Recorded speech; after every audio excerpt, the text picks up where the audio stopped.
สวัสดีค่ะพี่น้องคะมาคุยกันเรื่องน้ำท่วมก่อนเด้อพี่น้องข่าวเกี่ยวกับหมอรองหมอลำศิลปินคนดังจังว่ากันจริงๆว่าสิเว้าแต่เช้าแล้วพอดีกับมีธุระหลายอย่างนะคะมาตานี่เห็นข่าวนะพี่น้องเห็นข่าวเรื่องราวที่ว่ากู้ภัยไปซอยเหลือแล้วก็มีแบบยิงปืนใส่ที่แรกได้ยินว่ามี3นัดตามมาด้วย2นัดล่าสุดนี่เป็น20กว่านัด20กว่าเทื่อจังสิในความรู้สึกมีความรู้สึกว่าเกิดขึ้นได้จังใดคนที่เฮ็ดแบบนี้ใจเจ้าเฮ็ดหยังใจเจ้าคิดหยังอยู่ใจเจ้าคิดหยังอยู่ย่านกระจกบ้านแตกสิติมันมันบ่แค่แตกแล้วตอนฮอดมื้อนี้เนี่ยมันให้มันพังไปโลดซ้ำกระจกบ้านนะให้มันพังไปโลดแต่คนที่เดือดร้อนหลายกว่านั้นนะชีวิตคนสำคัญกว่าสำคัญแห้งคนที่เห็นแบบนี้คนที่เฮ็ดแบบนี้บ่ฮู้ว่าจิตใจเฮ็ดด้วยหยังนะคือจักสิเอิ้นว่าจังไดเนาะพี่น้องว่าบ่คือมันหาคำที่จะมาเว้าบ่ได้เลยที่แรกนั่นมือได้ยินมือแรกยังคิดในใจอยู่ได้ยังชั่งใจอยู่ว่าหรือว่าเพิ่นบอกหมายความว่ายิ่งเป็นสัญญาณบ่แม่นยิ่งใส่เจ้าหน้าที่บ่แม่นยิ่งใส่หน่วยกู้ภัยหรือว่าจิตอาสาในใจยังคิดดีอยู่เด้ยังคิดดีว่าเพิ่นยิ่งเป็นสัญญาณบ่แต่ก็ยังบ่สมควรเด้ขนาดยิ่งเป็นสัญญาณก็บ่ควรเพราะว่าคนที่ไปน่ะเพิ่นก็ตกใจได้คือกันแต่พอมาเจอบอกว่า20กว่านัดหลายขึ้นกว่าเก่าแล้วบัดนี้มาเห็นคลิปนึงเป็นคลิปเนี่ยเป็นคลิปมืดๆเป็นคลิปยามกลางคืนเสียงที่ห้องออกมาน่ะทั้งด่าบ้านเฮาเอิ้นด่าเอิ้นปล่อยออกมาคือมันเหมือนกับบ่พอใจแห้งจังซี่นะเนาะแบบอย่ามาซอยจังซี่อย่ามาซอยKU นะกูอ่านไปเลยเนาะอย่ามาซอยแบบประมาณว่าไม่ต้องมาช่วยอยู่ได้อีหยังสิเห็นแก่ตัวแห้งแบบเจ้าอยู่ได้แต่คนอื่นล่ะถัดจากเจ้าไปเขาอยู่ได้บ่คือเลยนะแบบมีความรู้สึกแบบอุ้ยแบบบ่ผิดดอกที่แบบว่าหน่วยงานต่างๆที่ว่าไอ้เจ้าหน้าที่จิตอาสาเพิ่นจะท้อเนาะแล้วเพิ่นก็ถอนตัวออกมาถอยออกมาจังซี่หรือว่าบางคนบอกว่าอย่าใส่อารมณ์กับพวกผมได้บ่จังซี่พวกผมบ่ได้มีเงินเดือนนะแบบเพิ่นเป็นจิตอาสาคำว่าจิตอาสานี่คืออาสาไปด้วยใจจากบ้านจากครอบครัวสิเป็นสิตายข้างหน้ายังบ่ฮู้คือกัน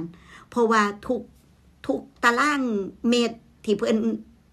แล่นเรือไปหรือว่าเพิ่นเข้าในพื้นที่มีความเสี่ยงทั้งนั้นเลยจักสิเจอหยังตัวเจอหยังแม่นบ่มีปัดสู่สิ่งสู่อย่างกองขยะอยู่ข้างหน้าเสาไฟอยู่ข้างหน้าต้นไม้อยู่ข้างหน้างูเห่าอยู่ข้างหน้ามีเบิดน้ำเลิกอยู่ตรงหาน้ำวนอยู่หม่องใดมันมีเบิดสู่อย่างนะคะระบบไฟลังเทือไฟตัดไปแล้วมันค้างบ่ไฟดูดไฟช็อตมีโอกาสเป็นไปได้เบิดนะคะแล้วจุ่มขาอยู่ในน้ำแช่น้ำอยู่จังสั่นเ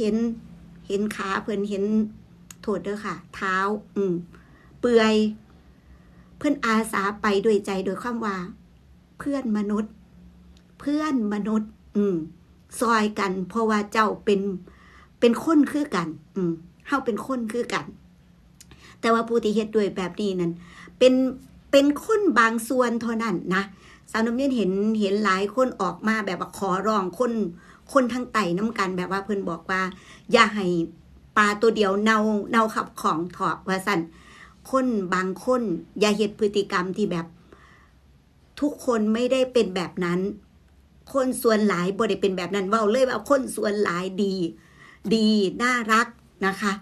คือทุกคนต้องการออกไปต้องการมีแต่คำขอบคุณคืออีภาพส่วนหลายแต่ปลาตัวเดียวกำลังจะเฮ็ดเนาครับของแล้วปัตตานีคนที่จะเข้าไปซอยกับย่านได้ค่ะ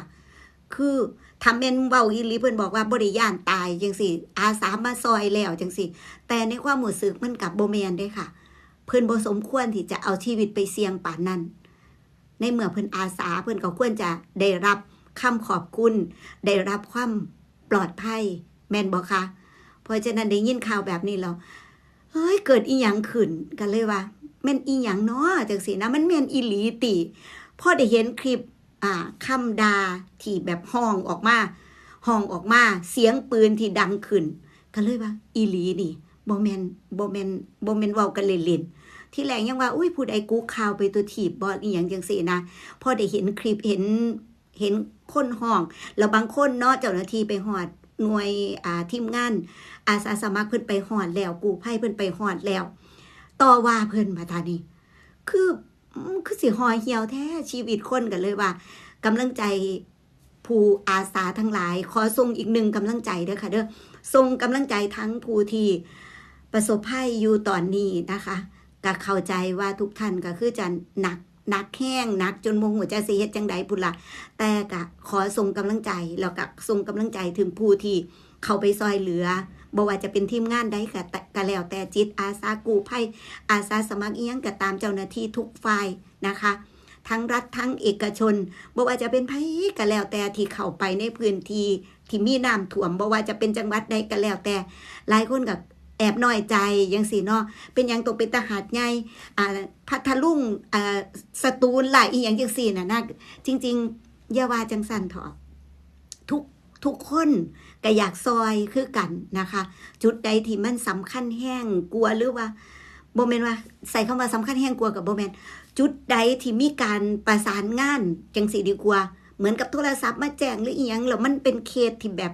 หนักหนารุนแรงเนี่ยเชื่อว่าทุกคนก็ต้องฟ้าวเข้าไปก่อนอยู่แล้ว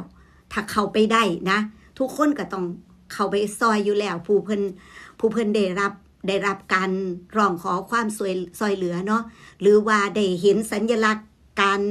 การขอความซอยเหลือหลายหม่องหลายพื้นที่โทรศัพท์แบตเบิดไปแล้วจังสิยังติดค้างอยู่สัญลักษณ์ที่สำคัญนะคะโบกเด้อค่ะเด้ออย่าห้องเด้อเก็บเสียงไว้เก็บเสียงเก็บพลังไว้นะคะหาผ้าหาอีหยังที่เป็นสัญลักษณ์สีสดๆแห่งดีนะคะโบกเด้อค่ะเพิ่นสิฟังภาษาอีสานเฮาหูเรื่องบ่ฮือแบบอยากจะบอกเพื่อนยิ่งเพื่อนห้องยิ่งเพื่อนอันนี้เพื่อนเฮงเมื่อยกำลังเฮงจะเบิดจักสิได้กินข้าวกินน้ำซ้ำใดอีหยังจังใดน่ะนะคะแต่ว่าก็เห็นว่าในแถวหาดใหญ่นี่น้ำเริ่มลดเนาะเมื่อน้ำลดพี่น้องได้ยินคุณเปิ้นนาคอนเบาบอกว่าอย่าว่าเด้อตัวเลขที่มาบอกว่า7ศพเคสดำเราบอกว่าหลักร้อยกะจักสิไหวบ่เพราะว่าเราบอกจังซี่บ้านสั้นเดียวนะคะตอนเขาไปมือแรกเลยเห็นแต่มือยืนออกมากับแบบน้ำจะท่วมอยู่แล้วจังสิมือยืนออกมาแทบทุกหลังเลยจังสิเราหมายความว่าจังใดเอาท่านบ่ต้องหาคำตอบยากเลยค่ะเห็นแต่มือยืนออกมาเพราะฉะนั้นหลังน้ำลดเฮาก็จะพอความสูญเสียอย่างมากมายเลยทีเดียวนะคะคุณเปิ้นหน้าค่อนเพิ่นว่าหลักร้อยจักสิอยู่บ่คิดไว้แบบนั้นคือกันพี่น้องเพราะฉะนั้นขอส่งกำลังใจนะคะให้ทุกท่านทุกฝ่ายแล้วก็ขอร้องเนาะผู้ที่จะเฮ็ดอีหยังตั้งสติดีๆแล้วก็อย่าใจร้อนจนเกินไปนะคะเพราะว่าทุกคนก็อยากซอยทุกคนก็อยากออกมาอยากปลอดภัยน้ำกันเปิดสู่คนโดยเฉพาะผู้อาสาเข้าไปเนี่ยบ่ได้มีเงินเดือนบ่ได้มีผู้ใดบังคับไปเลยไปด้วยใจอีหลีจากบ้านจากพ่อจากแม่จากครอบครัวไปคือกันจักไปข้างหน้าสิเจอหยังจักสิได้กลับมาบ่มีไผเว้าบ่มีไผฮู้ได้เลยนะเพราะฉะนั้นอยากให้เพิ่นใจเย็นๆเนาะพี่น้องว่าบ่นี่ล่ะเว้าก่อนมันอึดอัดพี่น้องแล้วติดตามข่าวนี่เครียดไปนำขนาดเฮาอยู่ภาคอีสานนะก็ยังเครียดไปนำเลยทีเดียวได้แต่ขอพรเนาะให้ทุกท่านปลอดภัยนะคะแล้วก็ขอบคุณได้หลายเด้อค่ะที่ติดตามอยู่ดีมีแห้งหักแพงแบ่งปันนะคะสวัสดีค่ะ